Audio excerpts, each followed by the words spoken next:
LinkedIn went down, Xbox Live went down, and Microsoft has 3 new clouds. Happy Friday, friends. We have officially steamrolled the month of February. It is over. It is finito. It is donezo. It's over. But that means that next week we get Microsoft Ignite. It's weird because it's technically like part 2, but it's 2021, so is it part 1? Either way, Microsoft announced in 2020 that they would be splitting Ignite into 2 components, and we had the one part in 2020, and now we have what is the second part in 2021, and that is happening next week. With that is going to come a lot of announcements. It's going to be more like software updates and productivity tools and Windows Server and that kind of stuff, I think. But we'll have to wait and see what Microsoft does announce. But because of that, there wasn't a ton of stuff being kicked out the door this week for obvious reasons. Microsoft wants to have a big splash next week when they have Ignite. And it is a virtual event, by the way. Anybody can register. And you honestly might want to register. If I remember last time, Microsoft sent out I believe they sent out coupons. And you could go buy things from their store and they were discounts and other stuff. So if you're looking to pick up some new Microsoft stuff, maybe that might be a good reason to register. We will see. I have no idea if they're actually doing that, but it's just something that they have done in the past. So be on the lookout for Ignite next week. A lot of IT Pro news should be coming down the pipeline. And as always, anything of big relevance will be covered here on this channel and on Petri and a lot of other good places. So just be on the lookout for that. So this week was kind of rough for Microsoft in some components. So we're going to kick it off here with Microsoft announced 3 new, and I'm going to put them in quotes for people listening to audio, clouds. Now, every time I hear this, there's always somebody confused, rightfully so, because I was absolutely confused the first time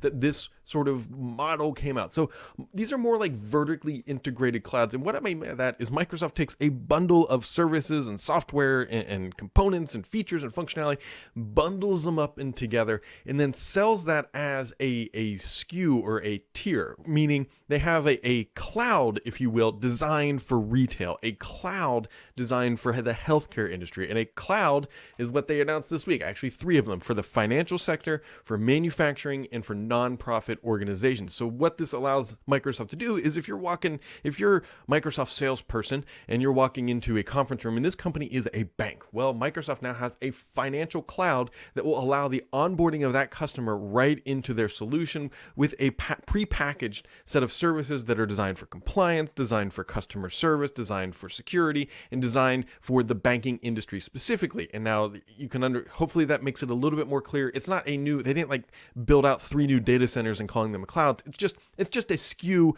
of services inside a cloud. Microsoft loves to do this. Look at Viva, which was announced 2 weeks ago, is really just packaging up SharePoint sites and Stream and a whole bunch of other things and then calling it a new service and shoving it inside of Teams. It's a package of stuff. And there's 3 new of them.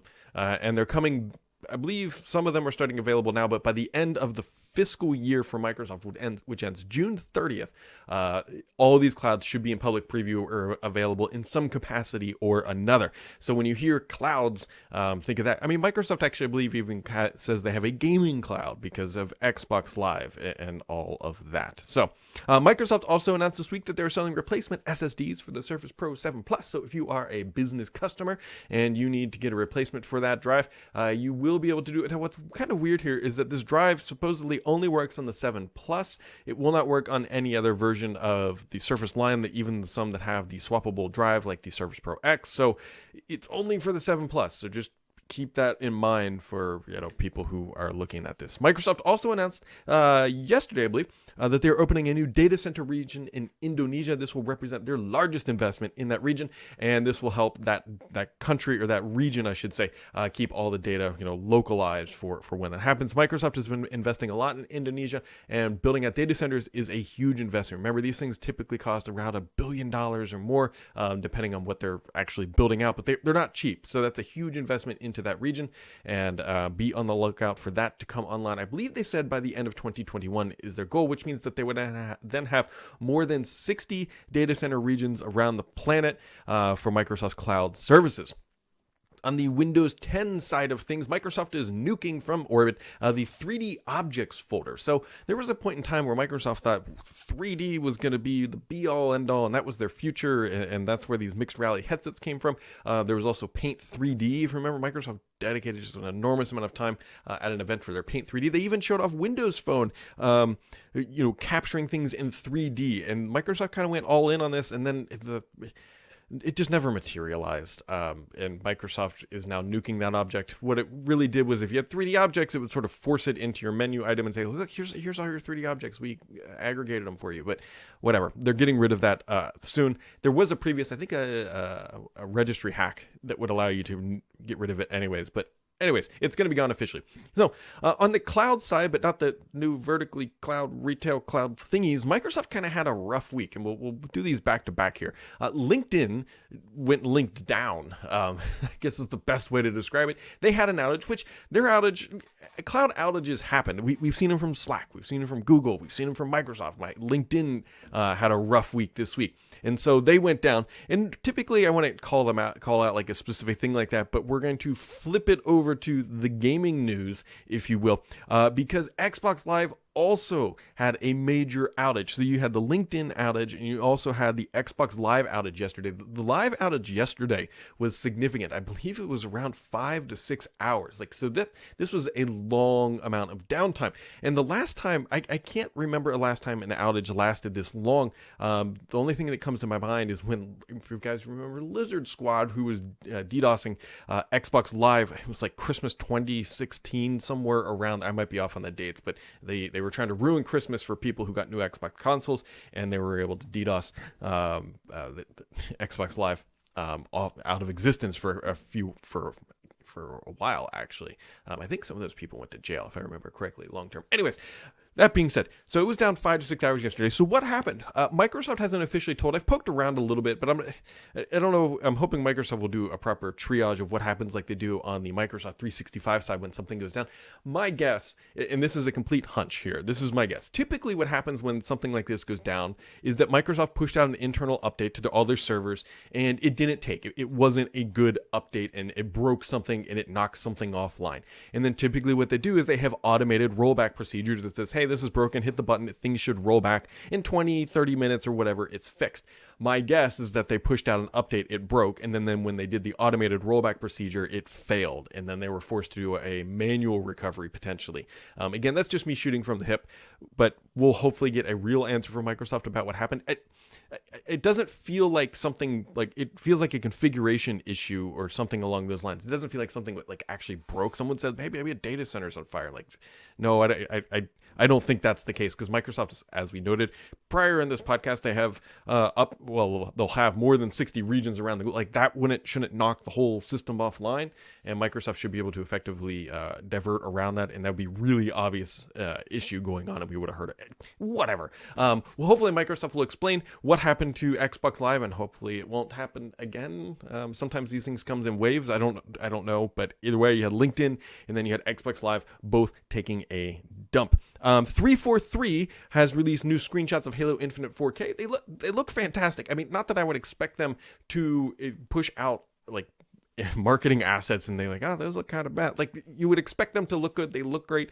So people have done some just quick digging in, like showing off the progression. Like, one of them has a sniper rifle and it just shows the images of the different Halo games and how it is progressing. And so that looks good. The Outriders demo is out, and interesting to note, Xbox Series S 4K 60 FPS is supported. So the little console that could continues to do well.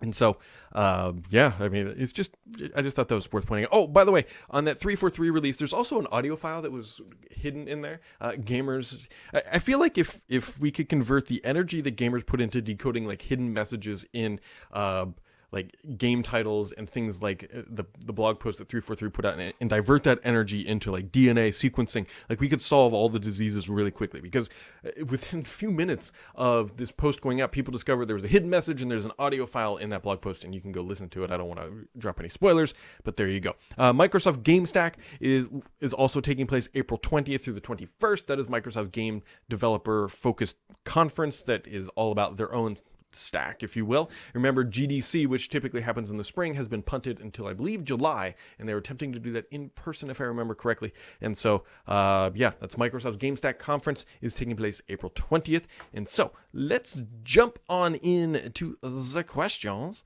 because that is always the favorite part of the week. I tweet these out every week, and so just if you follow me on Twitter at BDSams, then you'll know where the link is and where the thread is. It's too hard. I always get DMs and think like it's too hard to aggregate all that stuff because it comes in from many different places. So it's always over onto thethreat.com. Here we go. Okay, so Eisner says, how do developers get past this game storage size issue when internal storage on consoles isn't necessarily upgradable? This is a great question. I did a video on this yesterday, and I also did a post and write-up, and this is the perfect time to talk about it. So here's the issue he was referring to yesterday when the Call of Duty update came out for Cold War Season 2 on Warzone and on Black Ops. It's a massive download. The game is now just gargantuan in size, couple hundred gigs, and Activision actually alerted PS4 owners who have a 500 gig drive that says, hey, you can't install both full games. You're gonna have to pull some content out, like feature packs or zombies or something like that, because there's not enough storage. So the question is, how do developers or how do console gamers deal with this issue? Well, on the Xbox side, you at least have the option for swappable additional memory cards, right? You can go buy that. It's expensive. That Seagate 1 terabyte drive, which is around 200 bones, depending on when you buy it and if you got any coupons. So you at least have that option. And on the PlayStation side, you will eventually be able to just go out and grab approved drives and put them in your device. But either way, it's not an elegant solution. There's no way to plug in a USB 3.0 a 10 terabyte NAS drive into your console and play. So the biggest issue is, as of right now, in my opinion, Call of Duty is kind of an outlier in its size because it's just massive. It's just massive. But the problem is you can't ignore the fact that is going to become an ongoing issue. Yes, Call of Duty is the only game today, but you can see others following this path eventually, right? The consoles just launched. Consoles typically have somewhere about a 7-ish year life cycle, maybe even a little stretched a little longer, but somewhere around 7 years. Games are not going to get smaller. Now, we might get better compression algorithms or features and functionality that allow games to be compressed better, but games are not going to get smaller. The 4K textures are big, even though both consoles boast the ability to play 8K games. I don't think we're going to see, I hope we don't see 8K textures and all that, because again, you want to talk about storage capacity issues. So what are people going to do? Well, you're gotta just you either gotta buy the drives or better balance your games. There's not honestly a great solution here. Microsoft does do some smart things with, well, smart delivery, downloading only the assets are needed, and it's just gonna come down to hopefully developers just get better at putting only the bits on your console that you need, and we go from there. It would be interesting. Microsoft has this great cloud streaming technology. I can stream games, well, not to this because it's an iPhone, but if this was my Android phone, I could stream games to this right now and play. And so I hope that functionality comes to a console, and they'll eventually be able to stream assets down to help with that storage issue. But for now, you either got to buy an external drive or just delete games. This is going to be an evergreen conversation when it comes to console gaming, the storage issue. An old Amiga user says, now that Chrome OS is the number 2 operating system, is it too late for Microsoft to bring out Windows 10X? Is it too late? Never say never, because remember, Microsoft was late to the console wars, right? Xbox was a late competitor. Nintendo, Sega, and Sony were well established when Microsoft came in.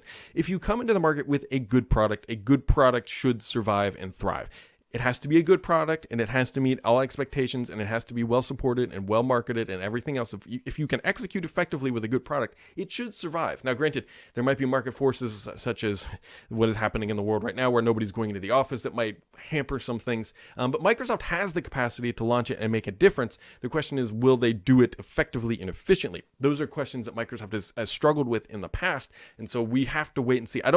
It would be foolish to rule out Windows 10X until we see the full marketing and positioning strategy from Microsoft. We have a lot of good educated guesses about where this is going, but we haven't officially heard from Microsoft standing up on stage, pointing to the product and saying, this is how it's going to work, this is the market that it's going to, this is how much it's going to cost, and here's how you can get it into your hands. Until we have all that information, I don't want to say it's too late, because it's never too late to launch a new product as long as it's a good product at the end of the day.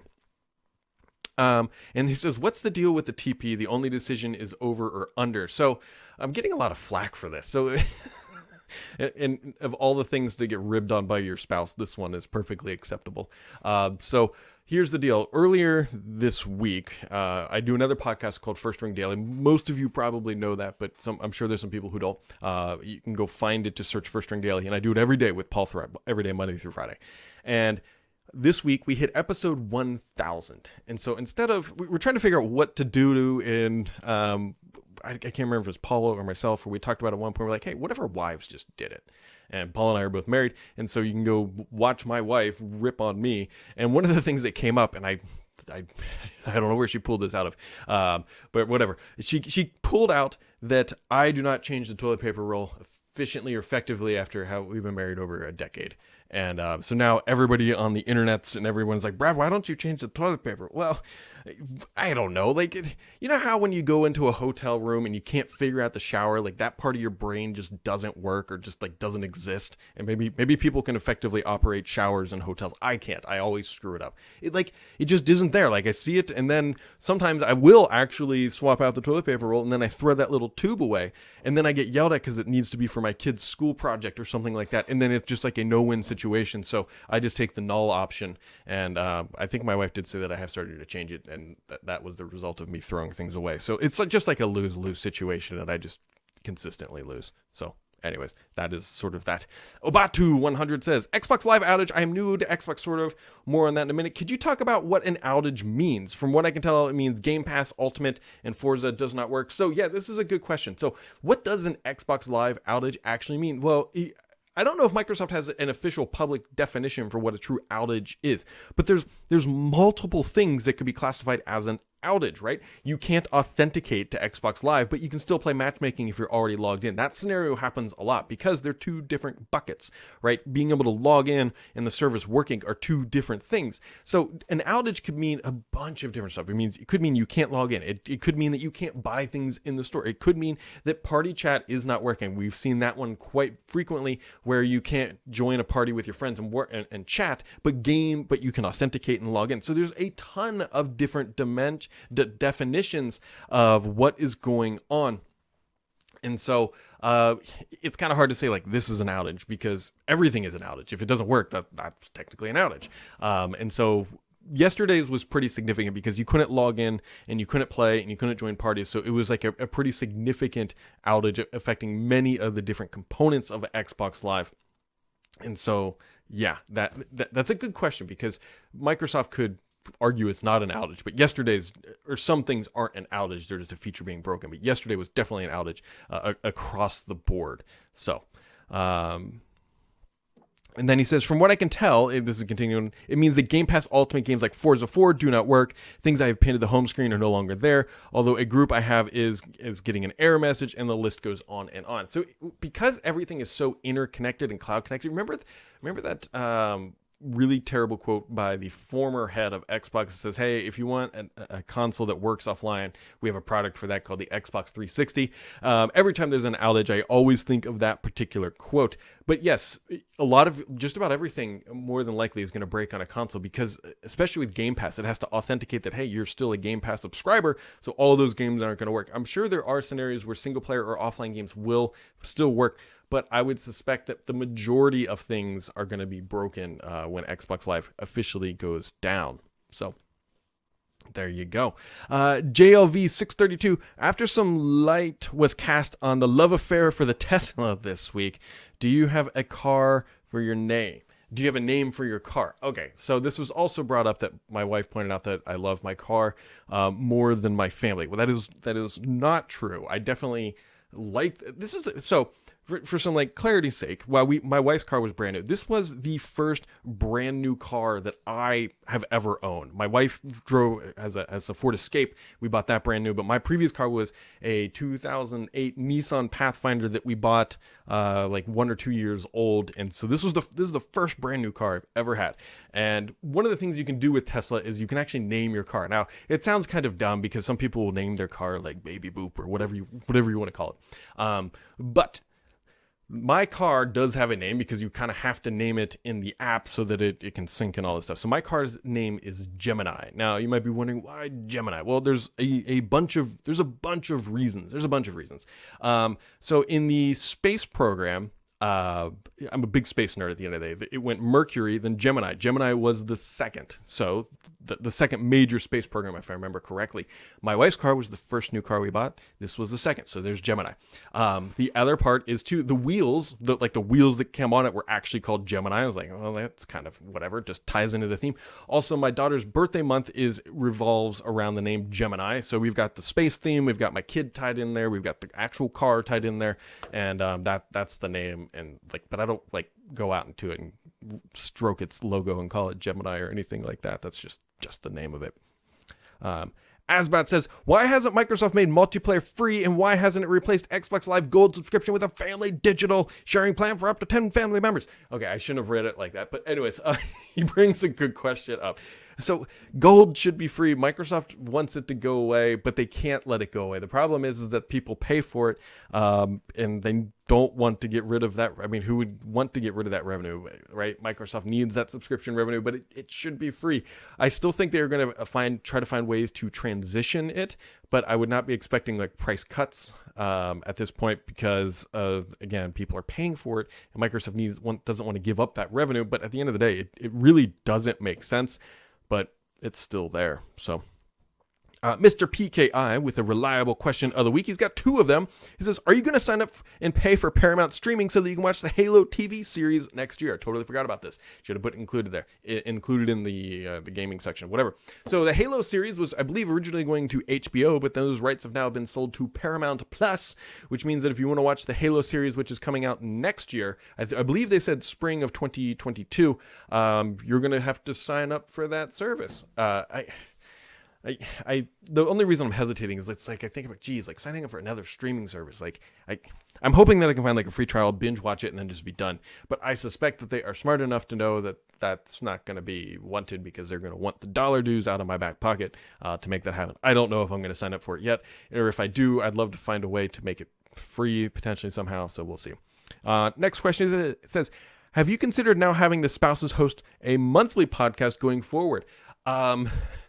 Well, based on the ribbing I have received from across the greater internet, I think it would be in my best interest to not have that. No, actually, I don't care.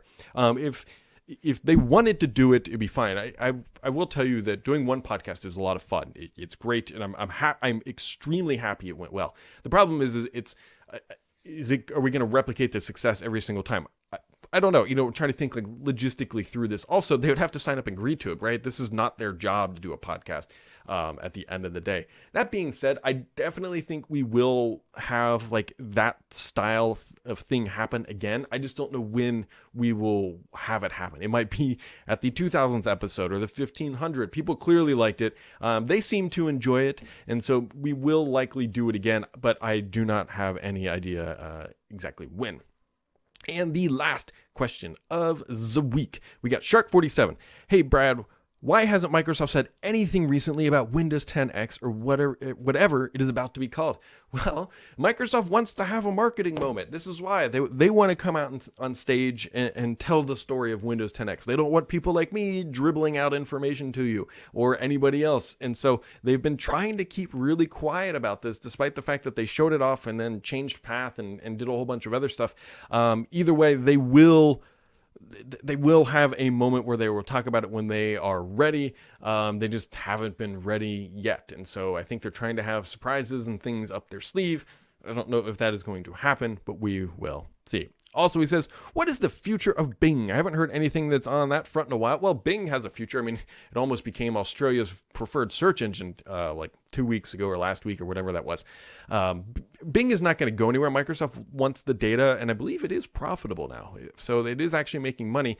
And I still think that if Microsoft ever really, really wanted to hurt Google, if they were truly wanting to throw in the towel, they'd be like, hey, we're going to shut down Bing because Google just owns the market and we can't compete. I think that would be a huge blow to Google. Microsoft doesn't want to do that because that would be a pretty big black eye on them and they'd get a lot of negative press over it. But at the end of the day, Google will continue to be the dominant search engine. Bing will always be there, and Microsoft is gathering data and using its intelligence and training tools from those data sets. So I think it would be foolish for them to get rid of it at the end of the day. So I think that wraps it up, everybody. It has been another episode. It has been Friday. It has been, I'm going to pretty good mood. Hopefully that came across in the conversation today. I will throw out one little hot tip. When you do write questions in for the week, sentences work. Like one sentence, like bullet pointing the questions is way easier than paragraphs. You'll see, I'm sure somebody will look and be like, why didn't I read their whole paragraph? Like, it's hard to do on a podcast. I do this not live, but it's usually almost one take unless my furnace or water heater kicks on while I'm doing this. So anyways, folks, that wraps up February. We've got Ignite happening next week. We're headed towards warmer weather. Unless you're in the southern hemisphere, you're probably going towards colder weather, but that's not whatever here nor there, quite literally. So anyways, keep it locked here, folks, because the only BS on this channel is me.